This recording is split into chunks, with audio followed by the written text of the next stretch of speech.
মনের শক্তি অসীম। দিনের শুরুটা আসলে আমাদের কেমন হওয়া উচিত? আমার মতে ঘুম থেকে উঠে প্রথমেই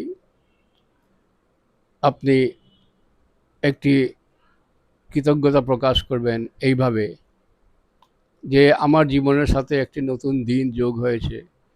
রহমতে বরকতে পরিপূর্ণ, সুখ শান্তি সমৃদ্ধি স্বাচ্ছন্দ্যে পরিপূর্ণ একটি নতুন দিন আমার জীবনের সাথে যোগ হয়েছে। এই জন্য আমি কৃতজ্ঞতা জানাই, ধন্যবাদ জানাই।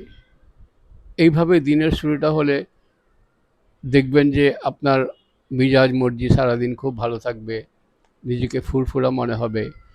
কথায় বলে মর্নিং শোজ দ্য ডেজ। এইভাবে যদি এই অভ্যাসটাকে আপনি চালিয়ে যান জীবনভর, আমি মনে করি সারা জীবনের জন্য, তাহলে দেখবেন যে আপনার জীবন সুখ শান্তি সমৃদ্ধি এবং স্বাচ্ছন্দ্যে আসলেই পরিপূর্ণ হয়ে যাচ্ছে।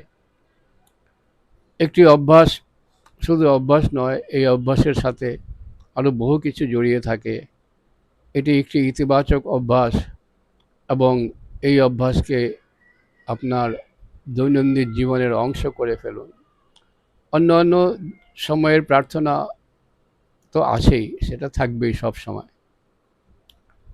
তো বন্ধুগণ, আজকের বিষয়টাকে আপনারা গুরুত্ব দিবেন। দিনের শুরুটাকে সুন্দরভাবে শুরু করুন।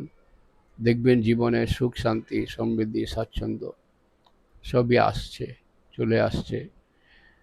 আমরা এই মহাবিশ্বেরই একটি অংশ। আমাদের কথা, আমাদের বিশ্বাস, আমাদের কাজ সবই মহাবিশ্বের কাছে চলে যায় এবং সেখান থেকেই সব কিছু নির্ধারিত হয়ে যায়। অন্তত এইটুকু বিশ্বাস মনের মধ্যে রাখতে হবে। তো বন্ধুগণ, আপনাদের প্রতিদিন শুভ দিন হোক, সুন্দর দিন হোক, স্বাচ্ছন্দ্যময় হোক, এই কামনা। ভালো থাকবেন সব সময়।